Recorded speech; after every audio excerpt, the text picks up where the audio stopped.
Right, today's sutta is called Mahā Assapura Sutta.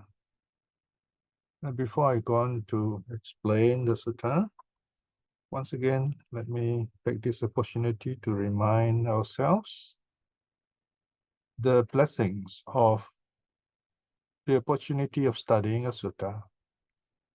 It's not easy to find a sutta and to have a good translation and to be able to read it and understand it, and or to hear it being taught. So we have all that now. So we're very fortunate in that sense. But then again, we may forget, or we may feel too busy for it, or for some reason we may just lose touch with it. Sometimes the good things in life take us away from what is better, and then we wonder why our lives are not so happy. So it's important to know these little things in life. They may be little, but if you look closely, it's like a gem. They have of very, very great value to us.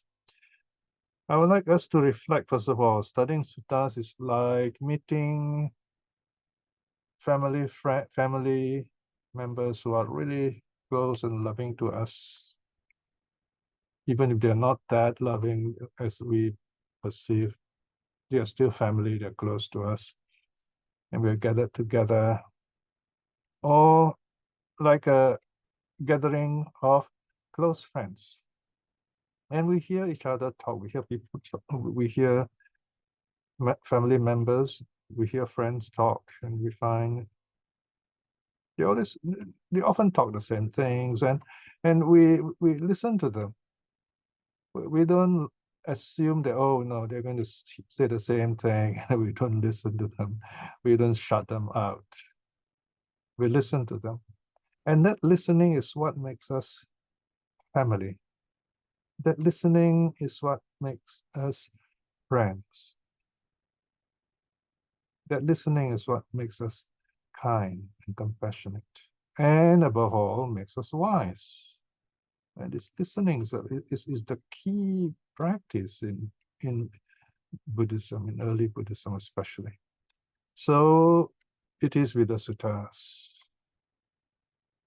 We never say, oh, it's the same sutta, I already heard it, I don't have to hear it anymore. It's not like that. Remember, they're like family members. You didn't say, oh, I already know this brother or this sister, and I don't need to know them anymore. We never say that. Or we don't say, I have this friend, I already heard him, I know him, I don't have to meet him anymore. It doesn't work like that. We are friends because we hear each other. We are family because we hear each other. And we want the suttas to benefit you. The key is listening to it. You can listen to it silently by reading it.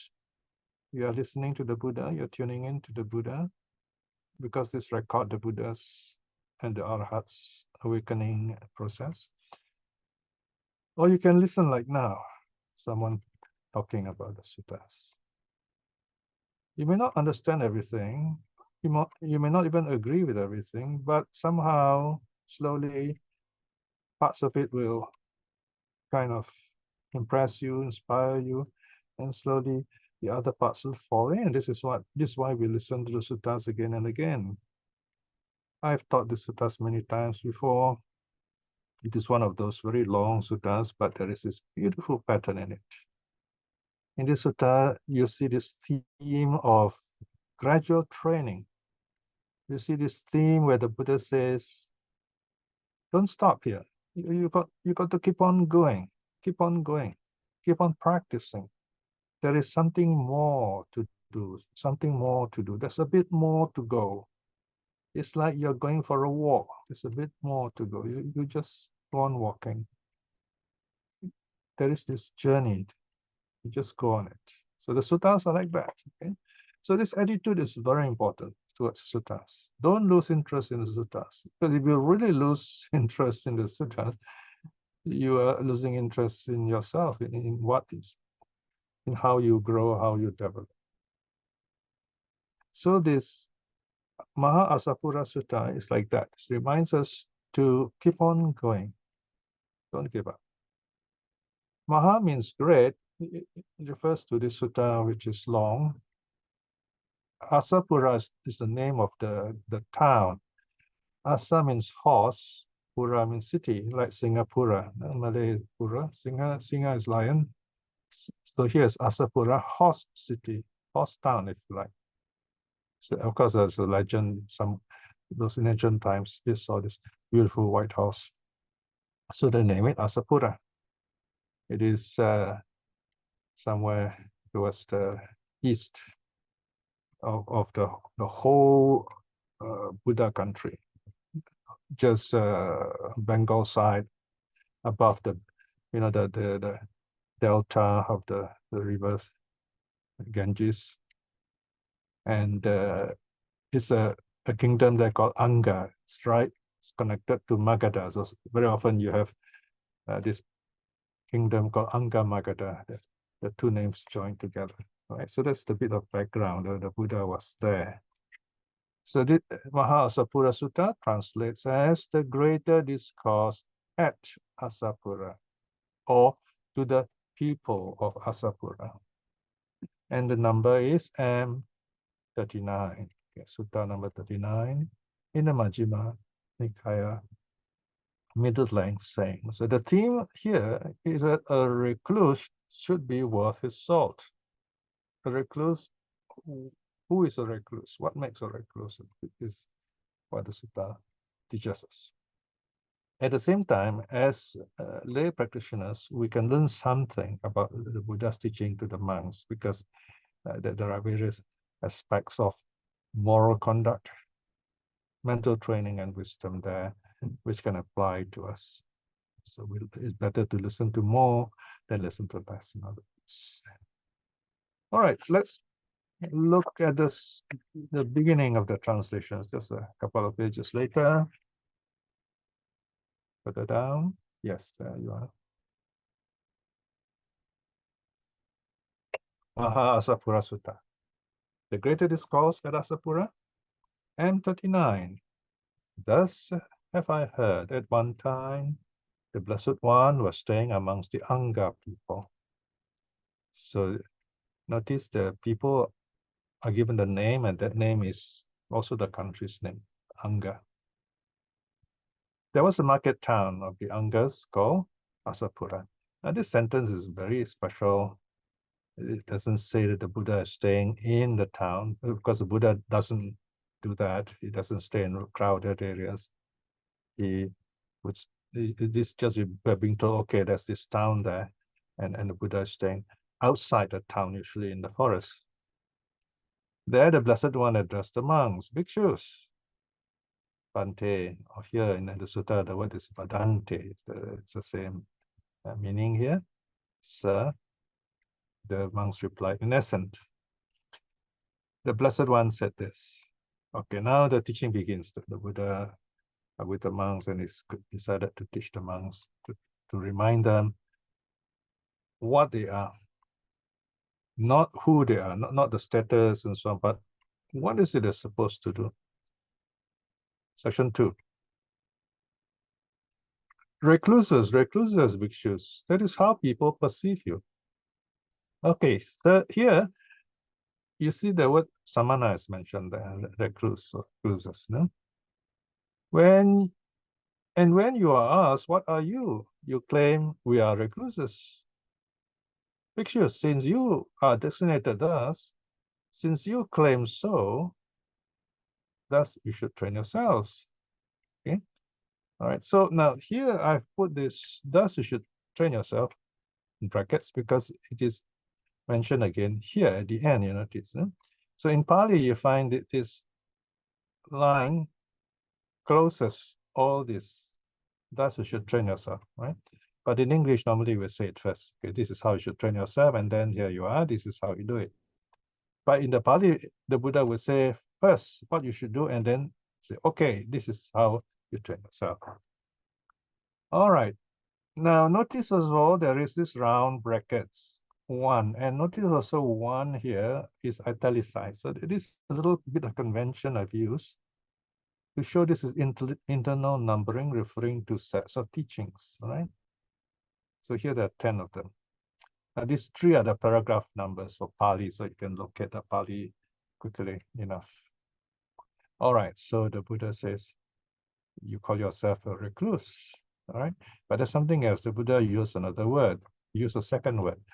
Having undertaken the duties that make one a recluse and that make one a brahmin, okay, we will do these duties so that our destination will be thus true, and this claim of ours will be real, true and real, not false and unreal, deceitful. Now notice here, we know this historically, we are told that in the Buddha's time there were these 2 big groups, movements, if you like. You have the brahmins, first of all. These are the traditional, very powerful, they used to be very powerful priests from ancient times, even from time of Babylon to the West. So they're very powerful. They were kings at one time, and then they began to advise the kings and so on. And then they just became priests. So they were losing their power because people were becoming more intelligent, more independent. So these Brahmins were priests, and they had duties. They were supposed to teach people, they were supposed to act properly and by their conduct, show people how to behave properly. But all these things changed. They became rich and powerful and became fat and lazy. And yet they want to control religion. They are the religion. Everyone else have to come to them.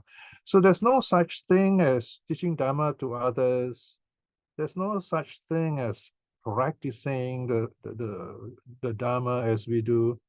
You go to the Brahmin and he will chant for you, he will pray for you, and then you'll go back. That's the way it is.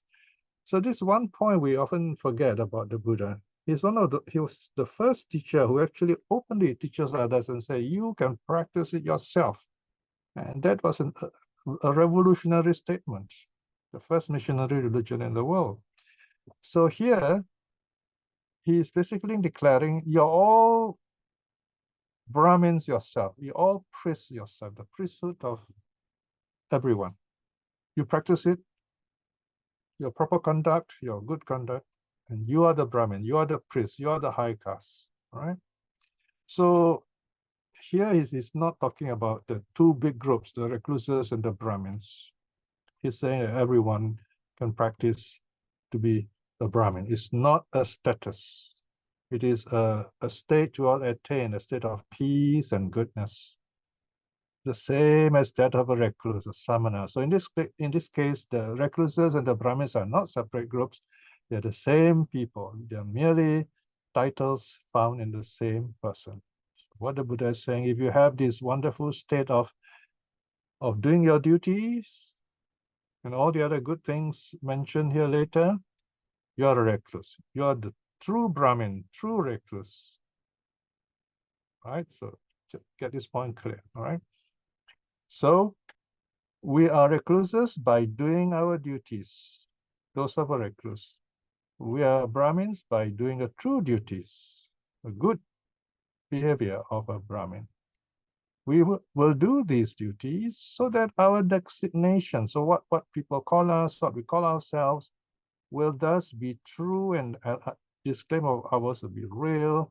And we partake of the requisites of robes, alms, food, lodging, and medicine, support and supplies for the sick, so that our deeds will be of great fruit and great benefit. And so that this very going forth, this renunciation, becoming recluses, becoming monks, would not be barren, but be fertile and fruitful. So in other words, it will bring awakening, at least peace in this life. Thus, bhikshus, you should train yourself. So you see how why in Pali this sentence is put last, okay?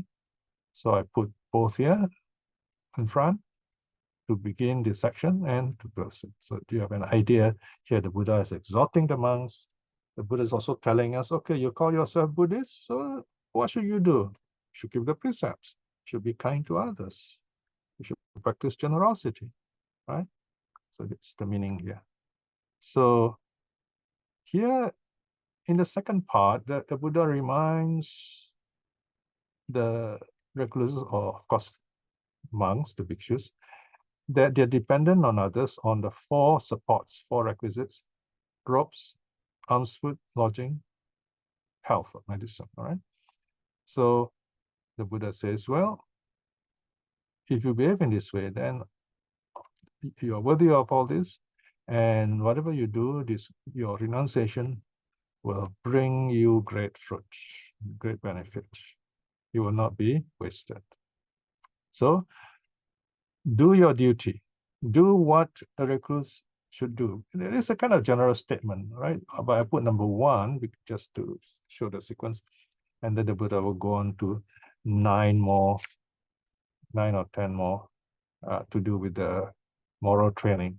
Right? But it's just the beginning, by the way. Okay, moral training is the support for mental training. All right, so let's see what's the next step. Okay, you can already see the heading, subheading here: moral shame and moral fear, hiri otapa. All right, 3.2. Because yeah, ideally, if those early editors were really circumspect, that they read the suttas as if it is already translated, they would call this number 4, right? Here's 3 and here before. It's so very convenient for us. But because they didn't do that, so I have to add this 3.2 here to maintain the numbering so that we can locate the sutta in the Pali Text Society edition. 3.2. And what bhikshus are the things that make one a recluse, that make one a brahmin? All right, then here again, the Buddha straight away says, okay, this is what you should do to make yourself a real recluse. We will be accomplished in moral shame and moral fear. Thus, bhikshus, you should train yourself, right? So now what's interesting here is this word, hiri otapa, they are not explained separately. In fact, one scholar noticed this. Scholars are very observant. Sometimes they forget the spirit of the sutta. So this scholar is a very good scholar. It's a very kind scholar, because I once asked him some notes and he quickly sent it to me. He mentioned, it says in the Seka Sutta, you find this Hiriotapa is mentioned, but they're each separately explained. But here, they're not explained like that. They're just lumped together, just like that, okay? The Buddha didn't explain each of these components, moral shame, moral fear. Okay, let me explain why the Buddha did not do that. Let's read further down in order to understand it. Let's read a bit more. Right here, notice, but bhikshus, you may think that we are accomplished in moral shame and moral fear. That much is enough. We have done enough. The goal of recluseship has been won. There is nothing more to be done. Now, this is the wrong view, by the way, all right? And so you would settle contented with yourselves with just that much. So this is a warning the Buddha gave, all right? Don't think, okay, that's all, that's enough, and you stop there. Why? Okay, this is the advice. Okay, so this is the reality of the situation. This is what the Buddha says you can do. Bhikshus, I declare to you. Bhikshus, notice this twice, yes, to stress. Bhikshus, I declare to you. Bhikshus, I make it known to you. So the Buddha is addressing the bhikshus. And whenever Buddha says bhikshus, he's also addressing us, because this is just a synecdoche, is a keyword referring to the audience. And we are also part of that audience. We are the audience in time. We're still connected to the Buddha in time. You who desire recluseship, do not lose sight of the goal of recluseship. So here recluseship means awakening, the path. This is the message. There is still more to be done. Okay? Let's see, there's still more to be done. Sati Uttari Karaniyang. Okay? There's still something more to be done. The work is not finished. It's just beginning, in fact, right? So this is what the Buddha is reminding the monks. So don't stop here.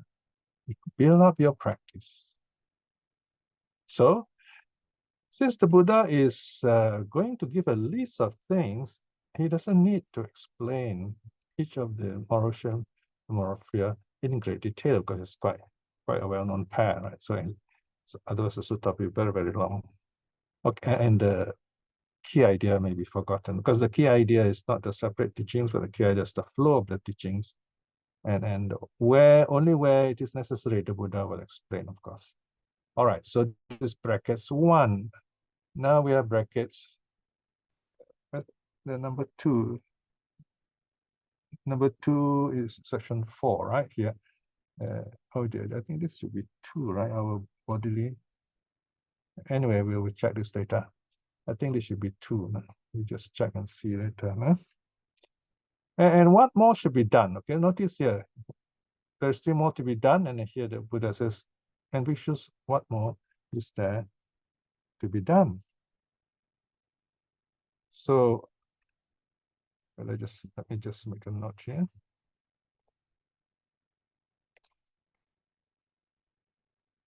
Our bodily conduct will be pure, clear, open, flawless, restrained. Right here, the keyword is our bodily conduct. For lay people, this will be the first 3 precepts: not to kill, not to steal, not commit sexual misconduct. Right? The body, in terms of precepts, will be pure. We will not break precepts regarding the body. And we will not praise ourselves and scorn others on account of that pure bodily conduct. Right? This idea of not boasting, of keeping to your training is important. Why? Because it's not finished, it's just beginning. That's because you should train yourself, right? So there you are, it stops here, okay? So then the Buddha goes back to the refrain. He says, but bhikshus, you may think we are accomplished in moral shame and moral fear. We are also accomplished in our bodily conduct. Our bodily conduct is pure, right? So here, this is the method of concatenation. Concatenation, in other words, the teachings are being added one after the other. So you see more and more teachings being added, listed in a long list, like a centipede, if you like. Okay, we are accomplished in moral shame, moral fear. Our bodily conduct will be pure. So the monk thinks, oh, we have done these 2 things, that much is enough. We have done enough. The goal of recluseship has been won. There's nothing more to be done. Okay, that's it. This is enough. And so you would settle contented with yourself with just that. So the Buddha says, you could have this wrong idea, All right, let's go further down. So, bhikshus, I declare to you, once again, the Buddha reminds us, bhikshus, I make it known to you. Notice it repeats it. I declare to you, make known to you. So he's really serious about it. You who desire recluseship, do not lose sight of the goal of recluseship. It's just like you're traveling on this path and you're stuck there and you're kind of dilly-dallying there and you forget night's approaching, the weather is changing, and you have not reached your goal, the town, the city that you're going to. All right, there is still more to be done. The journey is not finished. You still got way to go. And bhikshus, what more should be done? All right, now we go to the next one. Okay, this numbering, I think, what is 1 extra? So just make a note, yeah. So go down a bit, please. A bit more down. No, down, not up. Down. Yeah. Okay. Our verbal conduct will be pure, right? So here is verbal conduct. Notice previously was bodily conduct. Now verbal conduct will be pure, clear, open, flawless, restrained. In other words, right speech. Yeah.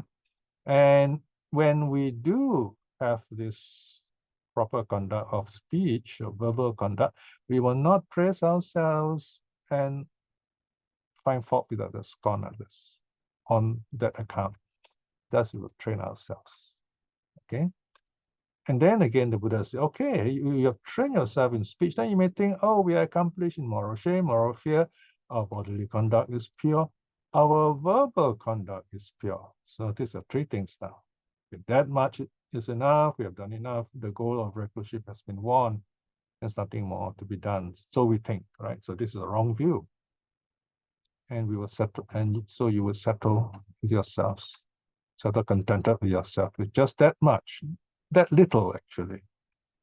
Then the Buddha wakes us up. Okay, this is the awakening phrase.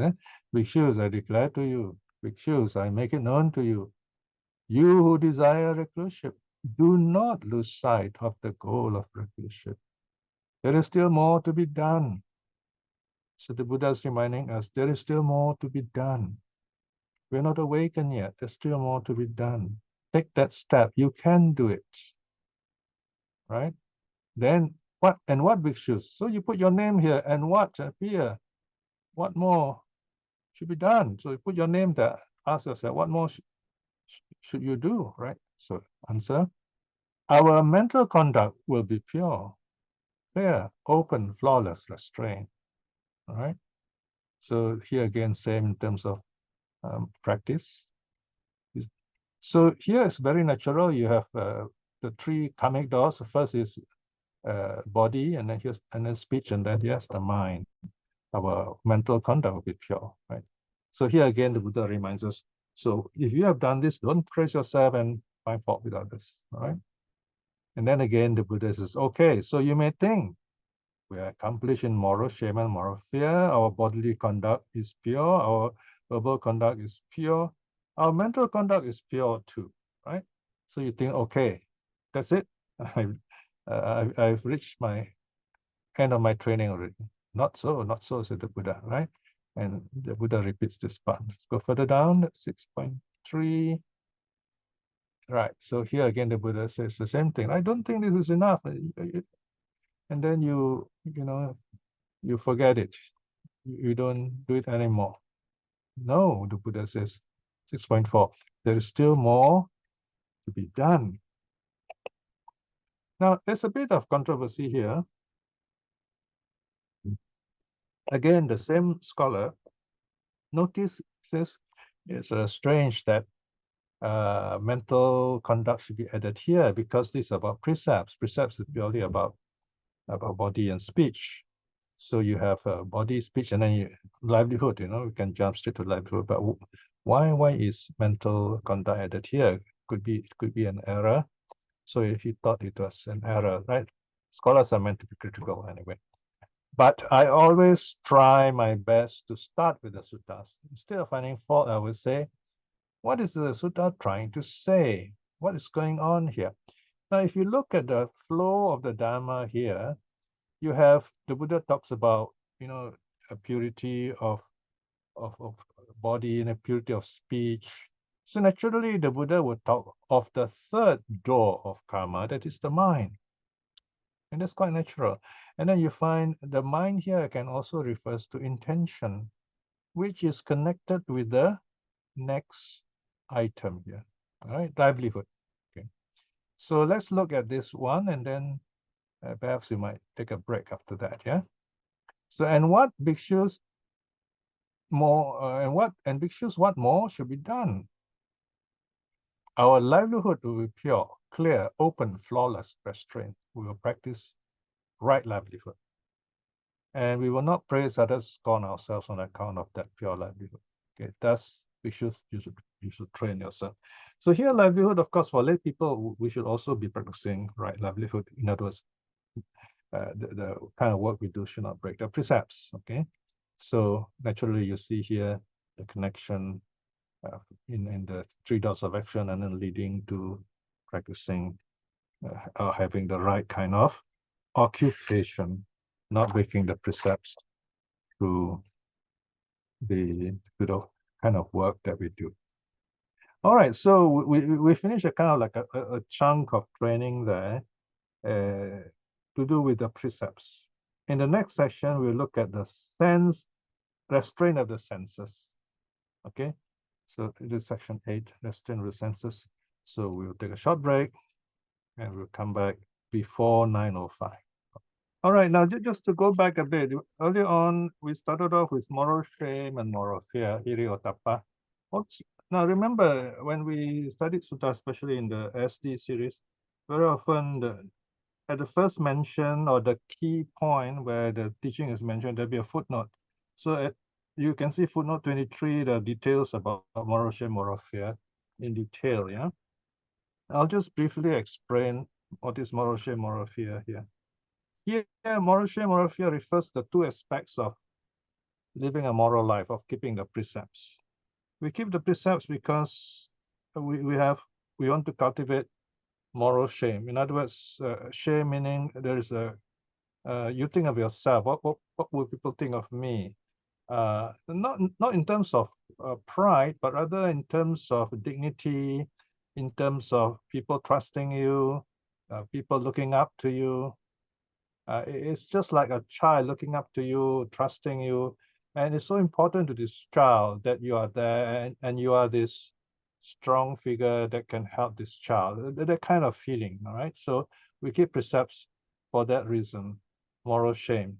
We don't want people to feel bad about us and say, oh, I trusted him and now I can't. So that's moral shame, a kind of a self-regard.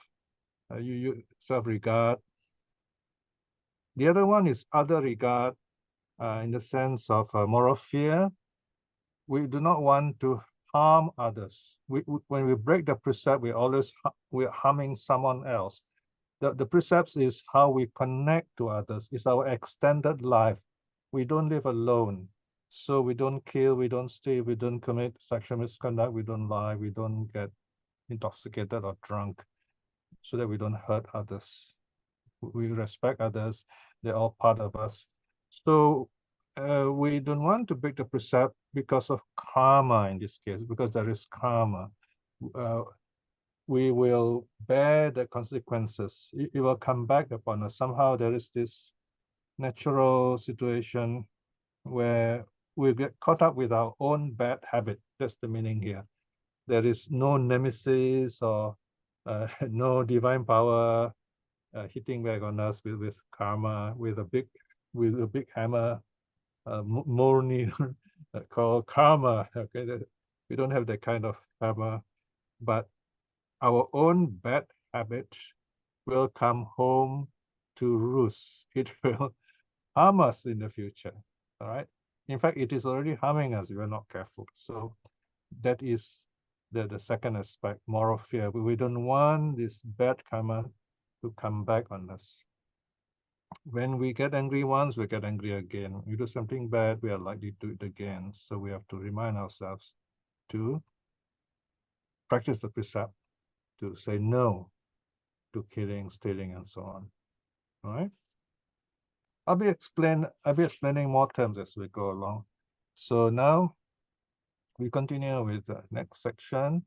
We're looking at the three trainings here. Actually, we are kind of coming to the ending of the moral training, and now we're looking at sense restraint. Sense restraint, of course, deals with the senses, the body also, right? But here is where the mind also is included. So this is the next training. These numberings are correct, by the way, because I renumbered them with the first one, more the what do you call that? The requisites as number 1. So this is 7. We will guard the sense doors. The sense doors, the sense faculties. Okay, it can be the 5 senses, or with the mind, you get the 6 senses, 6 sense doors. Okay, the first one is the most important. This is 8.2 here. This one is the key one. Once you have this, the rest are templates. Based on templates, are very similar. You only change the sense object and the sense faculty. So here, the Buddha instructs us what more should be done. What should we do next? We will guard the sense doors. This is very helpful, I mean, you may not be always aware to guard all the 6 sense doors, eye, ear, nose, tongue, body, and mind, but at least one at a time, right? For example, we can start with the eye here. on seeing a form, something visible, form with the eye, okay, we will not grasp at any sign or detail. Now you see there's a note here, a very important note, so I'll come back to this a little later. By which, if we were to dwell without restraint over the eye faculty, the bad unwholesome states of covetousness and displeasure might assail us. Okay, so in simple terms, if we don't restrain the eye, then desire will arise, hatred will arise. Then we're going to get ourselves caught up in really unpleasant situation. So why do that? We can stop it, we can nip it in the bud, in other words. So here's nipping in the bud. The bud is the bud, sign or detail. All right. So the eye sees forms. These forms are visible object on the outside. And when we look at the form, what do? First of all, we notice the sign. The sign is the first glimpse of it. Now you go shopping, you supermarket, you see it. The signs are always there. The signs are usually bright lights or some bright color or even sound. And of course, there's always a salesperson coming up to you. Okay, that's also a sign. And then the next thing you say, oh, this is interesting. I want to look at this. That's the detail. All right. So in meditative terms, sign refers to vitaka. Okay, the first glimpse of it, that mindfulness of it. And then the detail is when once you're caught up with that mindfulness, it's not very it's not the right mindfulness here. And here the detail is vichara. Okay, so if you translate it in this way, you can say thinking, sign as thinking, and detail as pondering. You go on examining the details. You want to be more and more aware of this. You look at it, you look at the color, you look around, all the details. Now it's all right if you're going to buy something important, but here what happens is if you do this to a lot of things which are not necessary, then you're going to get caught up with it. Another way of putting it is, you notice sometimes in the train, you might see someone you don't like, his behavior is not very good. But then you keep on looking at him, or worse, you start dragging your friend in and you tell your friend or partner or family member and say, look at that guy, it's like this, it's like that. Now, the more you do that, the more you will register the details of this nasty person. And what do you have in your head? You have nasty person. It's not a very good thing, isn't it? We don't want that, right? So you don't need that. Well, of course, if you're a scholar, you're mindful, you are a dhamma teacher, you want to study this, and you're going to have something to say about it. That's something else. But then you're dealing with poison. Of course, you're an expert. Maybe that's fine. But basically, if you're not, then you better be careful. This is what the Buddha is saying. So be mindful, the sign and the detail. The moment you notice this guy who is not very pleasant in the train or anywhere, just turn away, right? We can turn our heads with a neck which is mobile. I mean, you can turn around.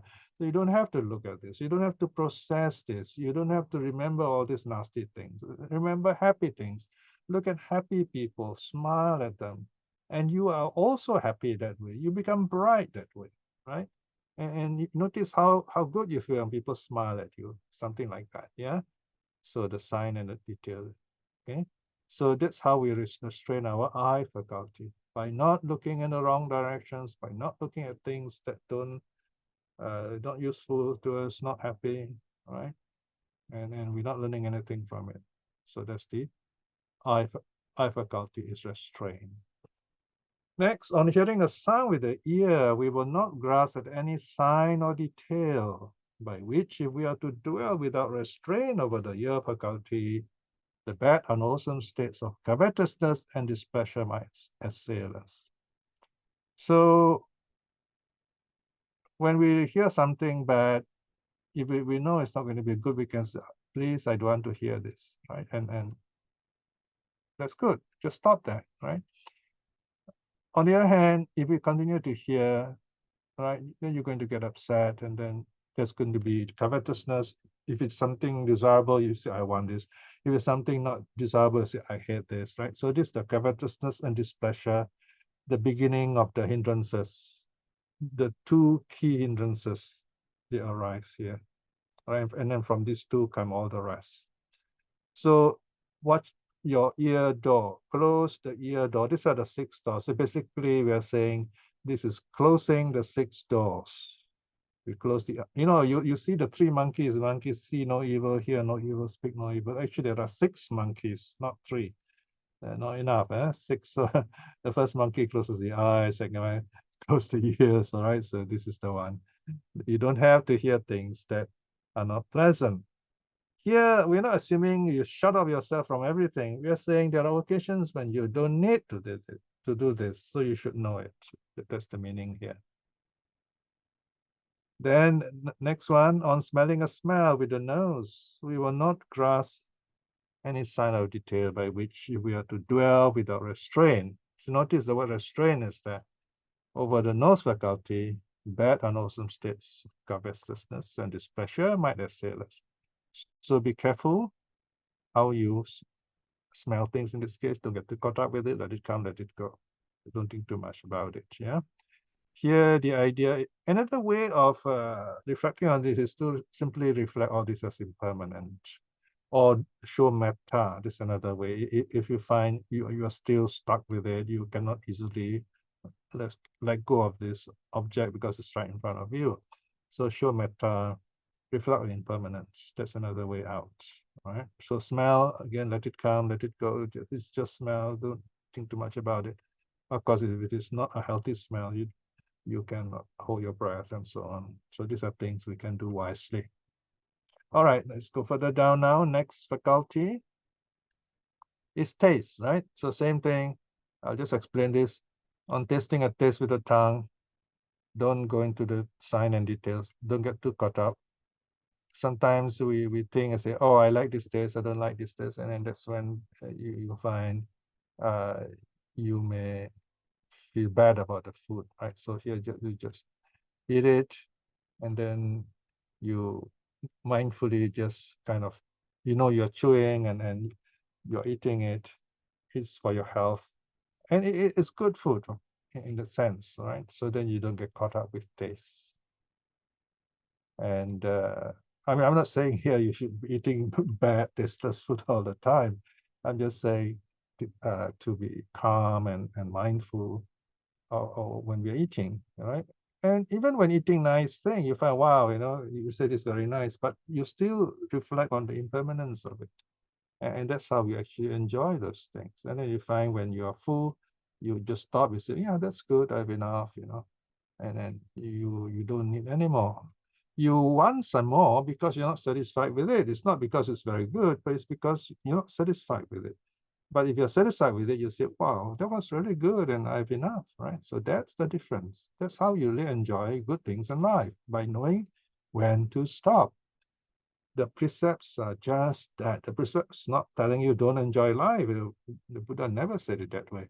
The precepts are telling you know when to stop so that you will enjoy life. There's a big difference there. Okay. The precepts are the rules for controlling quality of life, right? So there you are.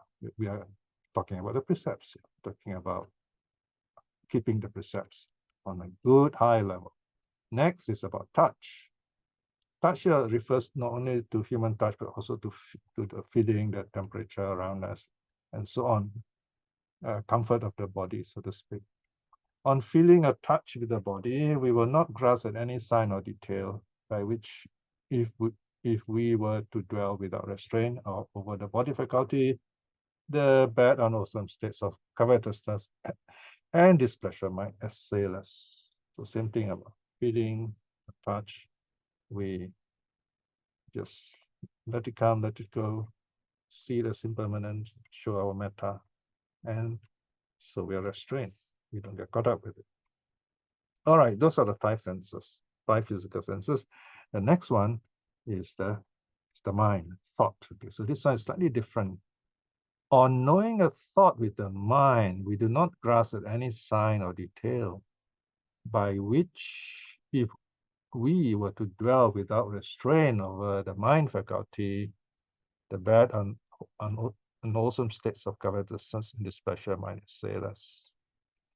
Now, this is the difficult one, so you must pay more attention to it. For example, you're thinking about someone. There's always someone we don't like. Sometimes people close to us, especially people who are close to us that we don't like. Now, that's a big problem, isn't it? So you have to be very careful. So when you think about something you don't like in someone who is close to you, someone in your family, you say, okay, it's just a thought, and I'm letting it go because I know there are other things this person is good in.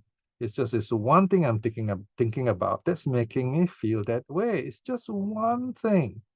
A person is many, many things. A person is not that one thing you're thinking about, right? So you cannot cancel a person because that one thought.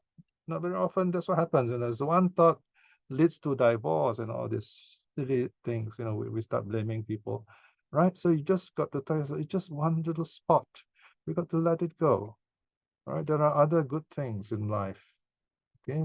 The only perfect so-called inverted commas person probably may be a robot that you have specially ordered for yourself.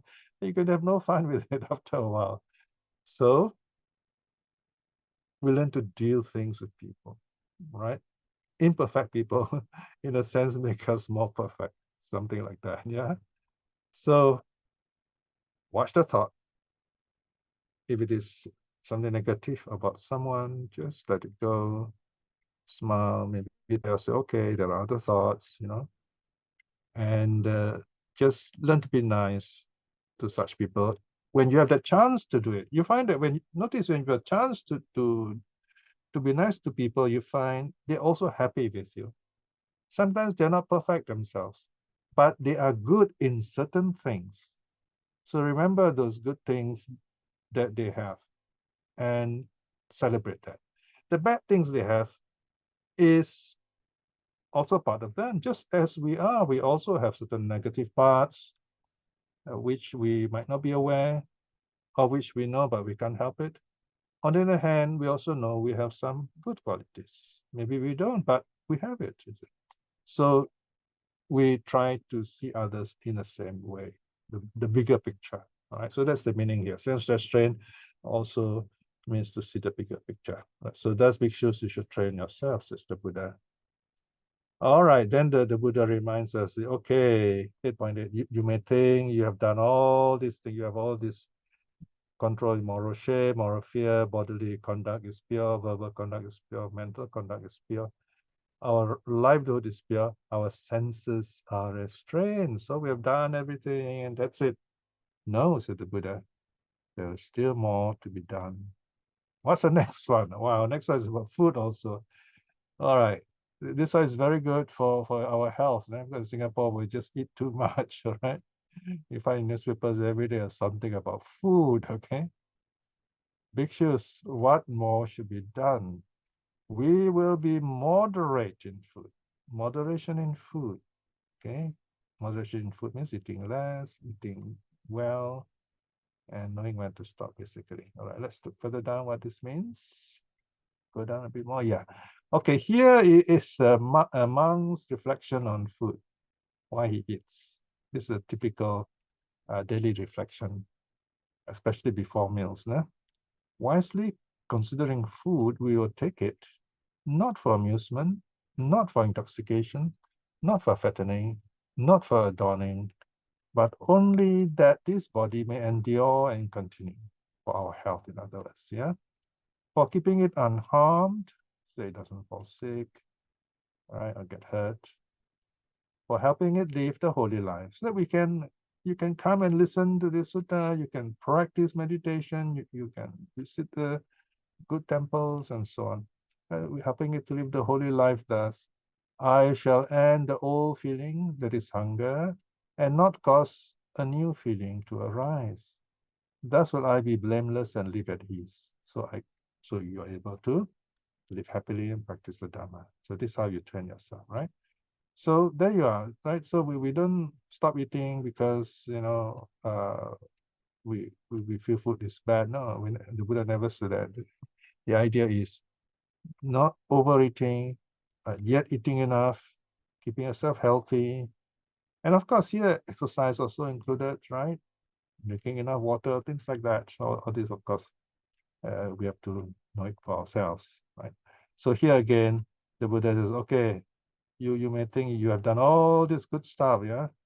Moral shame, moral fear, bodily conduct, verbal conduct, mental conduct, all pure, livelihood is pure, senses are restrained, and we are moderate in food. So that's enough, we think. But no, said the Buddha, there's still more to be done. Notice it's amazing how the Buddha could build up all this section by section, right? What is still more to be done? Let's find out now. We go further down now, 9.5 below. All right, so next one is wakefulness, jagariya. Now, remember the Malay word jaga? Jaga means to watch, right? So it comes from this word. It's Pali word, jaga, and the noun is jagariya. Because what more should be done? We will devote ourselves to wakefulness. Okay, so here, this actually is the kind of guidance for during retreat and meditation. Yeah? During the day, while walking to and fro and sitting down, we will purify the mind. We will purify the mind of obstructions. These are the hindrances, especially negative thoughts. Yeah, keep our mind healthy and pure, full of metta, as we walk, as we sit. During the first watch of the night, first watch of the night will be around 6 to 10. This is an old way of counting. 6 to 10.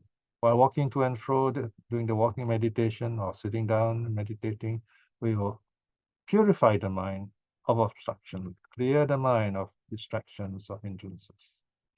Then during the middle watch of the night, we will, after mentally noting the time for rising, mindfully and clearly aware, lie down lion-like on our right side, one foot placed on the other.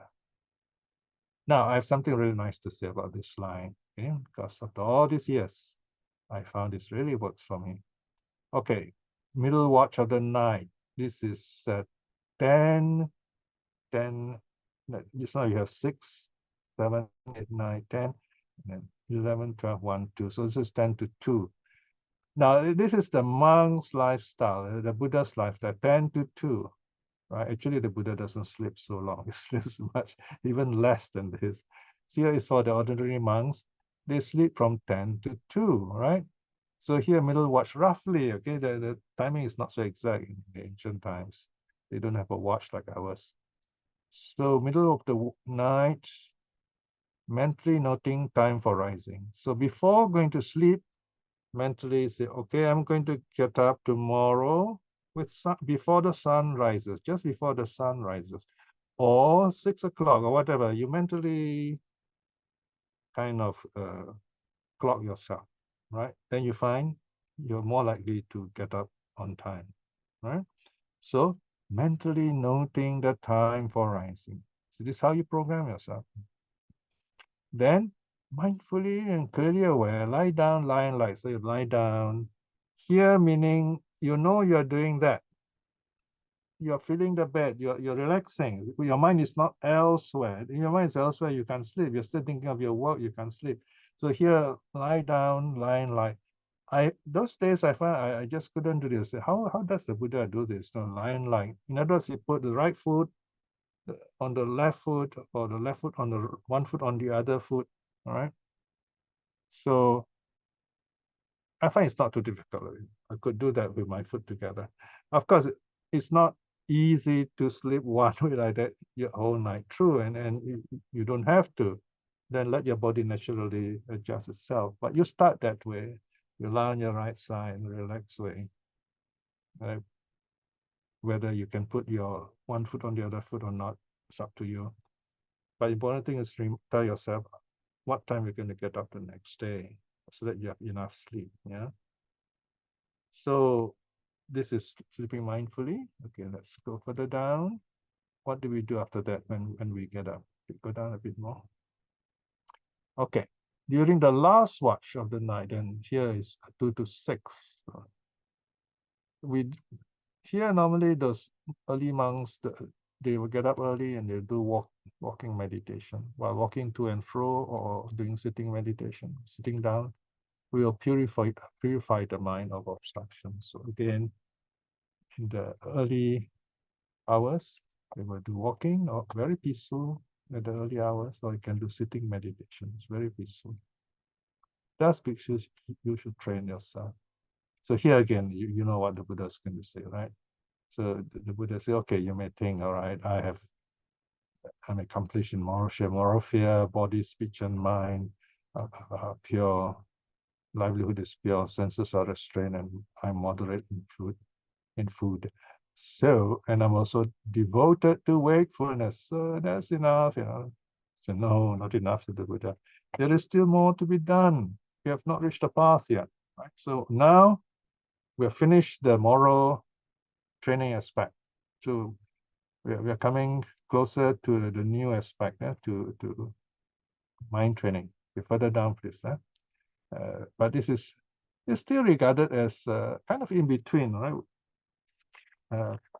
We're going to reach the mental training in a little while. Here, we prepare ourselves with mindfulness and clear awareness. Sati, mindfulness, sambhajanya, clear awareness. So what more should be done? Asked the Buddha. We will be accomplished in mindfulness and clear awareness. All right. So what's this? In going forward or going back, he is clearly aware of what he's doing. We know what we're doing. Okay. In looking forward, looking back, we know what we are doing. In bending and stretching, we know what we are doing. It's a bit like Tai Chi, isn't it? In carrying his upper robe, outer robe, and bowl, we are carrying anything, right? We are also clearly aware, mindful. In eating, drinking, chewing, tasting, we're also clearly aware. We are enjoying it, in other words. In voiding and peeing, also clearly aware. It's rather interesting, right?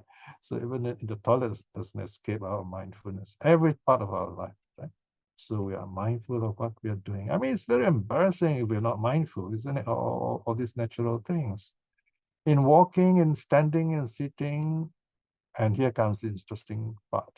In being asleep, in being awake, in talking, and in remaining silent, he is clearly aware of what he's doing. But this is the controversial part, okay? Of course, walking, standing, sitting, okay, fine, we understand that. But here, this is a difficult part, okay?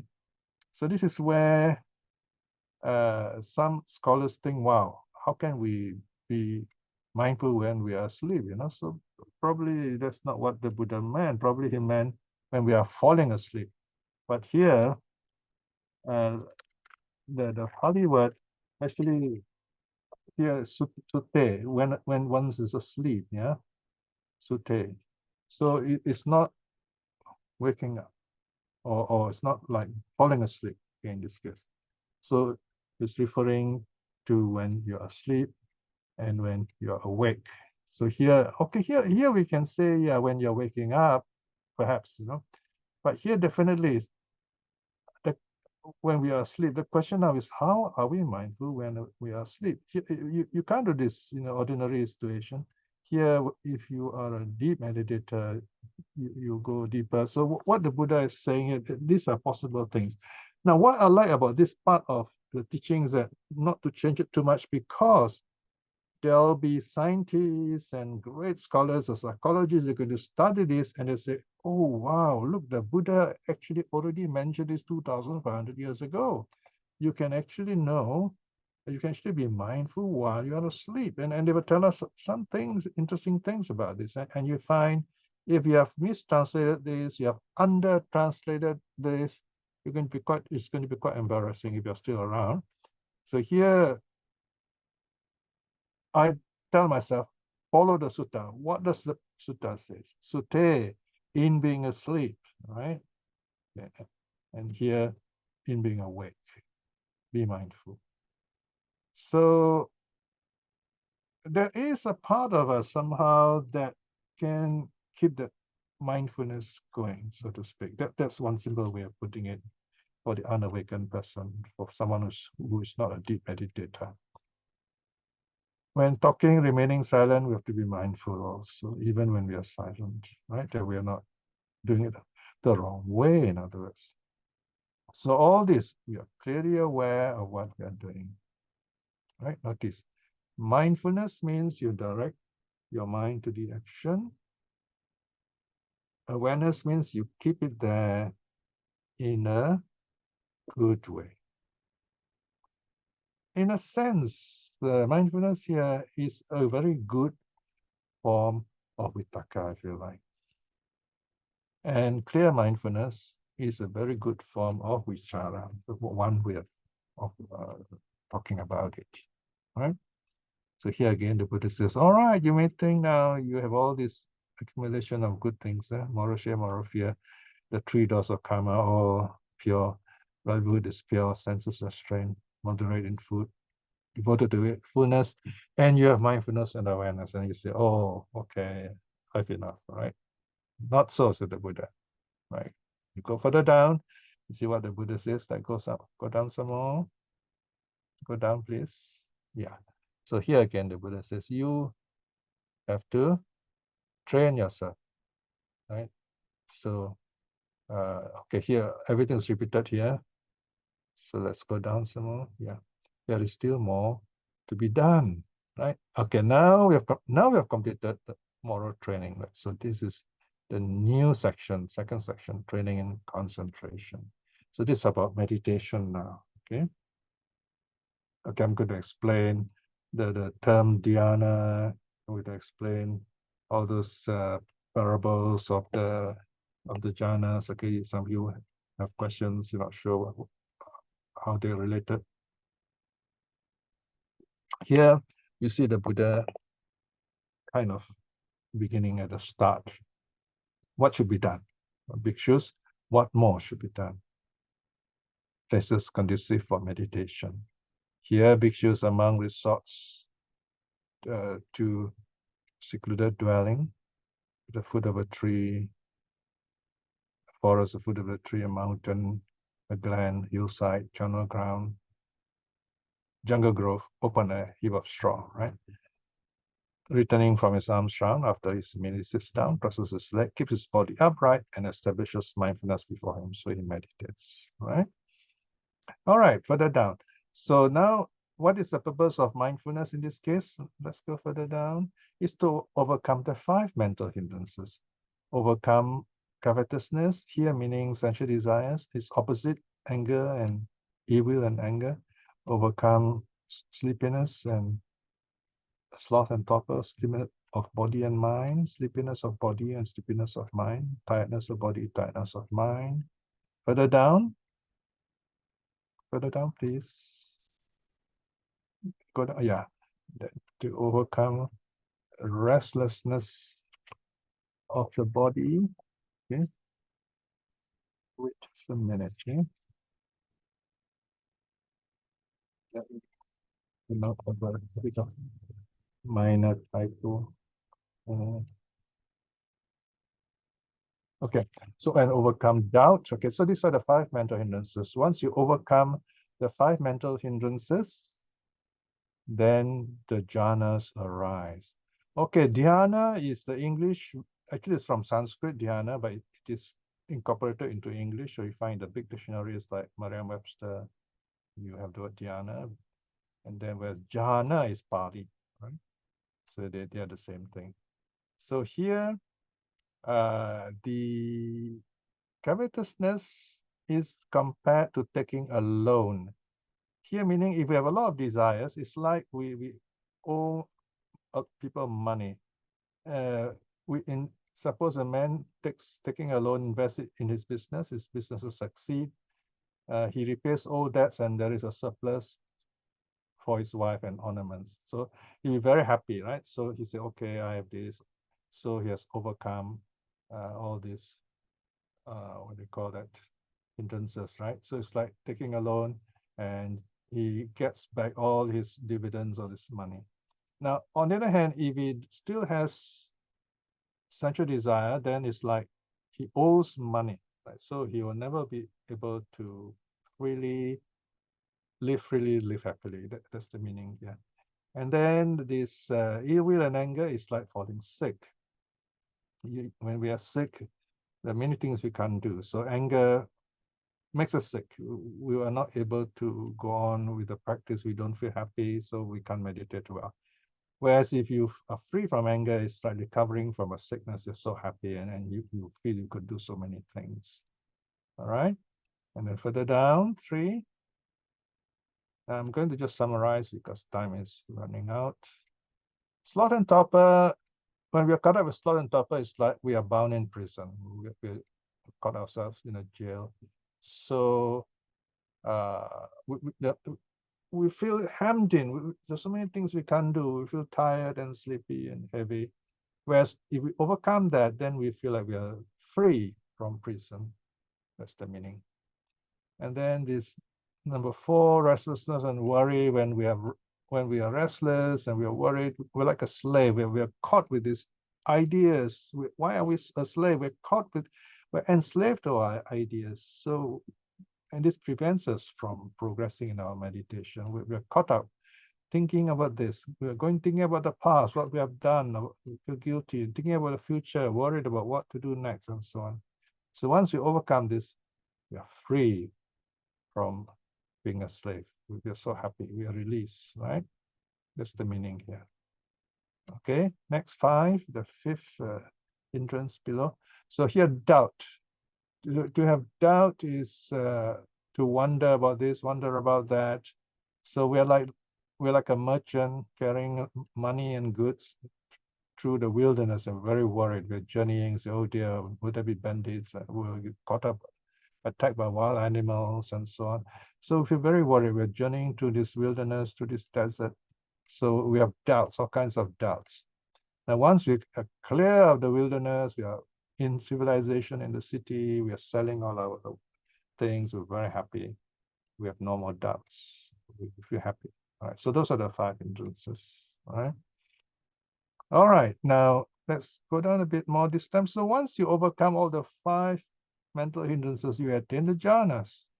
Now, jhanas I've explained many times before, so I'm going to summarize. The first jhana, we are free from sense objects, from unwholesome mental states. He enters and remains the first jhana. The first jhana has got the jhana factors called initial application, vitakka, sustained application, vichara. In other words, there is this thought that keeps the mind to the object. And because of that, there is zest, piti, there is strong joy, happiness, calm joy, and your mind is secluded, meaning free from the hindrances. So there is zest and happiness born of seclusion. There is a seclusion here. You have zest and joy, zest and happiness. You're happy in the first jhana. So this is the first very deep state of meditation when you are free from the physical senses. Okay, now second jhana. Further down, yeah. Second jhana is where the mind has zest and happiness born of concentration. Okay, why? Because of the stealing of initial application and sustained application. Thinking is totally all gone, no more thinking. So stealing of initial application and sustained application, no more. This all settled down. Okay, so with the settling of all this initial application, vitakka, sustained application, vichara, you have this tranquility and oneness of mind. The mind is very peaceful and focused. And then you have this zest and happiness, piti, sukha, arising because of samadhi, because of concentration. So you're even more focused now. Now, did I miss something earlier? I think I missed this. I'll come back to number 1 later. Okay, I'll just explain this parable first. So the second jhana is like a lake with spring water welling up from within. So here there's no inflow east, west, south. and then the skies are not raining. There's no rain, so no water's going in. But this lake has water in it, and the water is coming from underneath. The water is always there. So the person in the second jhana is like this lake. Although there's no rain, water coming in from outside, it is from within himself, from within ourselves, there is this joy welling up. And so that is the second jhana. So that's the meaning of this parable of the lake with spring water welling up from within. All right. Now let's go up a bit. I think I missed the parable there. Is there, yes, here you are. It says here the parable in the first jhana is like a bathman or a bathman apprentice. You see, here in ancient times, you have this people like a servant, someone you can pay, and then he will bring some soap and then like scrub you, see, and pour water on you and so on, pour bath powder into the basin, and they don't have soap the way we have soap today. So they mix with what's called chunam with various kind of plant products and things, and then mix it, and some kind of those early ancient stuff like chemicals, and you get this soapy thing, and then they make it into a ball or lather of soap, and then they clean this person, and this person feel good and clean, right? So this is the imagery of the first jhana, like someone, a bathman will pour soap powder, make you feel clean and good. Okay. All right. So now the second jhana is the spring water welling up in the lake. And let's look at the third jhana. The third jhana is where, let me summarize, zest goes away. In other words, piti, the very exuberant joy goes away. That's only sukha, where it's calm kind of peace, joyful or peaceful joy rather. And that's the third jhana, where the noble ones declare. Okay, let's go further down. Further down, please. Okay. Happily he dwells in equanimity and mindfulness. He permeates and pervades, suffuses, fills his very body with happiness, free from zest. And this is like a pond of all kinds of lotuses, blue, red, white, and white lotuses. These are the three kinds of lotuses growing. Lotus ponds are very beautiful ponds, cooling, cool imagery in ancient India. So it's the idea of you feel very nice and cool during a warm day, and you are in this wonderful lotus pond washing yourself. So this is the feeling of this calm sense of happiness. This is the third jhana. And the fourth jhana is equanimity. The mind is calm and balanced. There's neither pleasure nor pain. Okay, and you feel totally balanced and in a deep peace. Okay, and the parable here is a quite amazing one. A man was sitting covered from head to foot with a white cloth.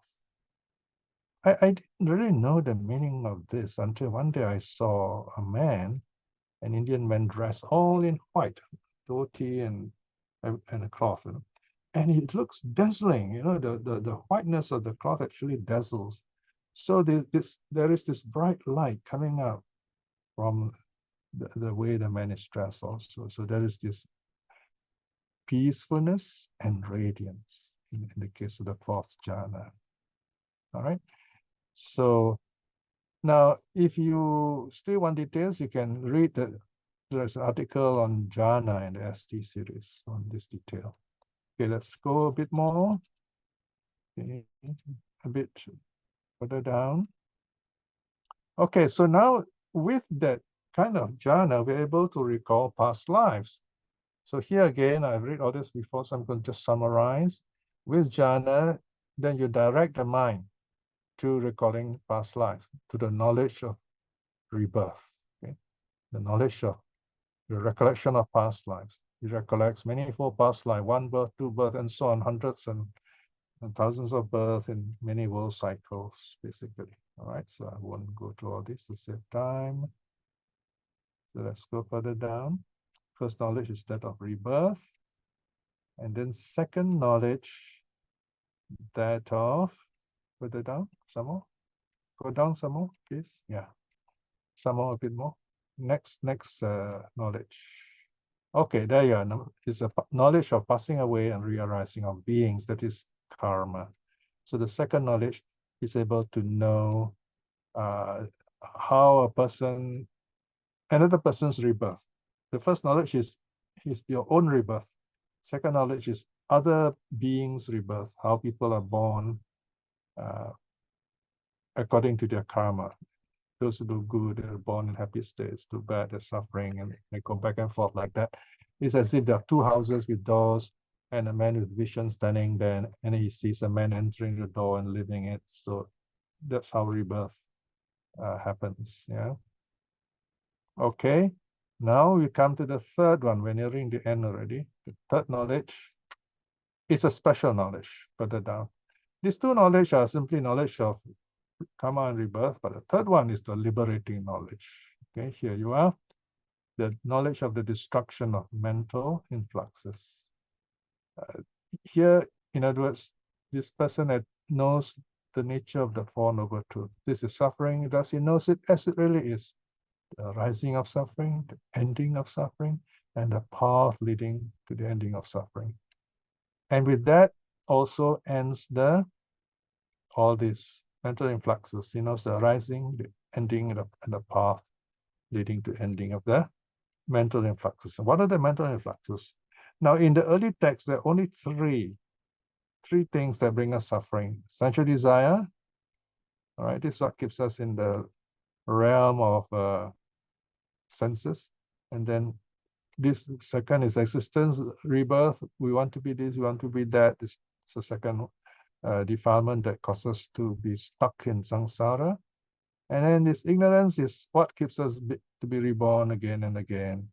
Okay, so these are the three what I call influxes, which the arahants is totally free. Here, the arahant then says freed. Okay, here we add mi so that we understand better, but in his mind, just say, I'm free. And he understands that birth is ended, the holy life has been lived. Done is that which needs to be done. Further down. Further down, please.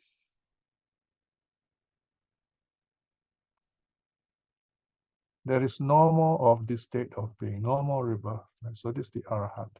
So here the parable is like someone sees this pool of water in a mountain, high in the mountains, really clear, beautiful pond, clear, limpid, and unsullied. And you have someone with good eyesight standing on the bank, can see further down, can see in the water. Further down, please. You could see shells, gravel, and pebbles, and fish swimming about. Water is clear and beautiful, right? So there you are. This person knows all these things. Now we come to the last part. The Buddha closes with giving the various terms to explain the nature, the term arhat. Okay, further down, etymologies. Here we are, the 7 etymologies. Okay. So the Buddha closes by saying, okay, so this kind of monk, he's called a recluse, samana, yes. He's also a brahmana. And he's called one who's washed clean, a nataka. Is accomplished in sacred knowledge, Vedagu. He's learned in sacred law, Sotiya. He's noble, Arya. And he's an arhat, worthy arhat. Now, all these terms are familiar to the ancient Indians. What the Buddha is doing here is using all of terms familiar to the Brahmins. These are all Brahminical terms, Brahmana, Nataka. This one is, they wash at the river, holy washing. So the Buddha says you don't have to go there and wash. This is the inner washing. Vedagu, one who knows the Vedas. So here the Buddha simplify and say, you know the Vedas which is inside you, sacred knowledge. Here, Sotiya in Sanskrit, swastika, right? It means someone who's lucky, someone who knows a sacred law. Noble, You don't have to be born in a high caste to be noble. You practice in this way, you are noble, and you're worthy of respect, and so on. So these are the explanation given in detail below. Okay. And this is the last part. Further down, please.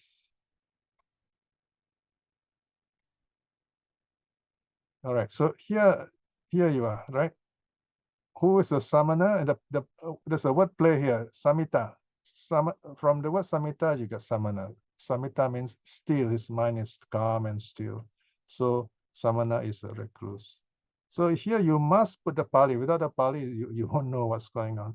A brahmana, he keeps out or keeps far away, bahita, from whatever is bad. He pushes far away, bahita. Okay, keep out or keep away. And here, wash clean, nataka, wash clean of all the unwholesome states of mind. In a sense, it's purified by water. Nataka means purified by water, but here the water refers to mental purity. Here, sacred knowledge, Vedagu. Here, knowledge of liberation, Vidita. Right?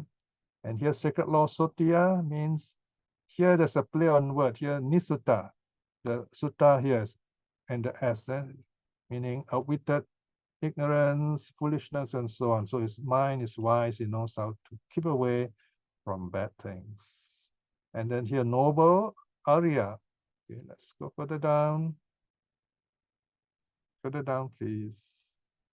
Arya means Araka, from the word Araka, meaning far away. Okay, Araka, far away from bad, unwholesome states. And finally, Arhat, also from Araka, far away from bad, unwholesome states. So there you are. The Buddha teaches, closes the whole sutta with this praising the Arhat, the practitioner, by saying, you have all these wonderful things, you know, through your own practice. The sutta ends here. All right, now that's a very breathtaking journey. We have gone a little bit over time. So any quick questions? There's some. Sadhu, Brother Piya, the teaching. Yes. There's a few questions. The first one from Brother Tom. Yeah. It's a curious question from him. What in the section on dhyanas is bark powder in the Buddha's time? Okay, it's kind of made of plant products and some kind of chemicals. I'm not sure exactly it is. So it's mixed together. So you get this kind of like a soapy thing, which they used to clean themselves.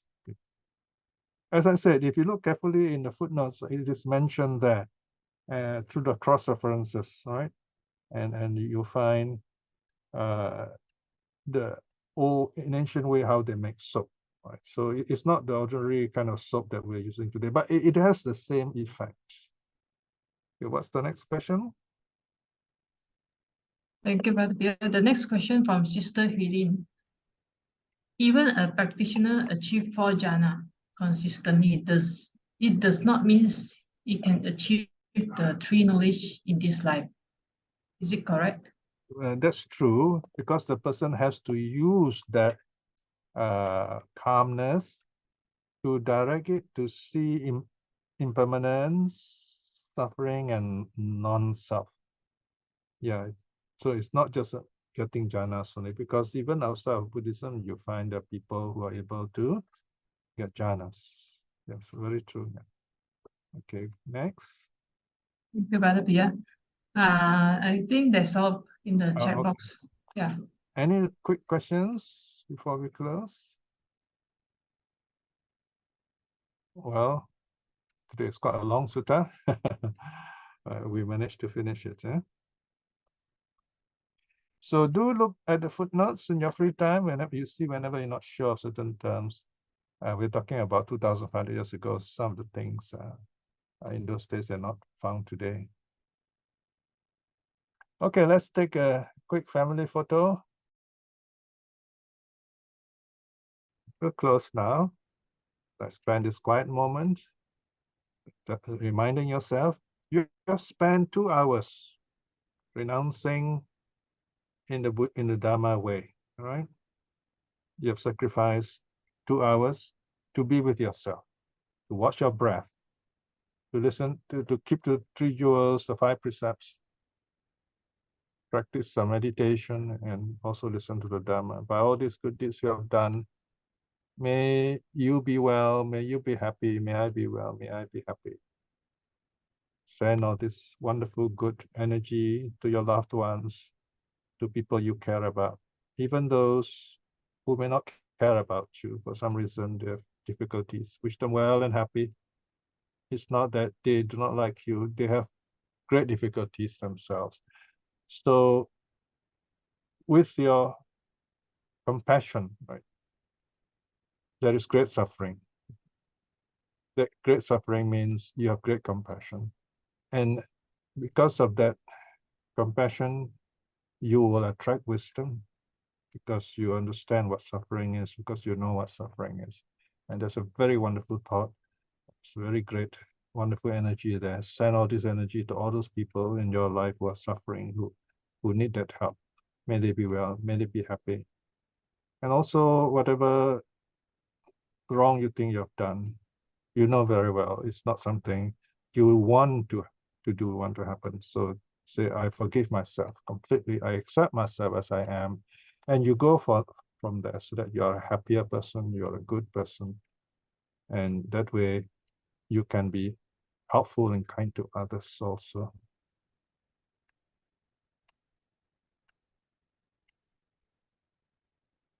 And with that, let us once again show our gratitude to the 3 jewels by bowing down in our hearts. Arahang Samma Sambuddho Bhagava Buddhang Bhagavantang Abhivademi. To the Buddha. Swakato Bhagavata Dhammo Dhammang Namasami. To the Dhamma.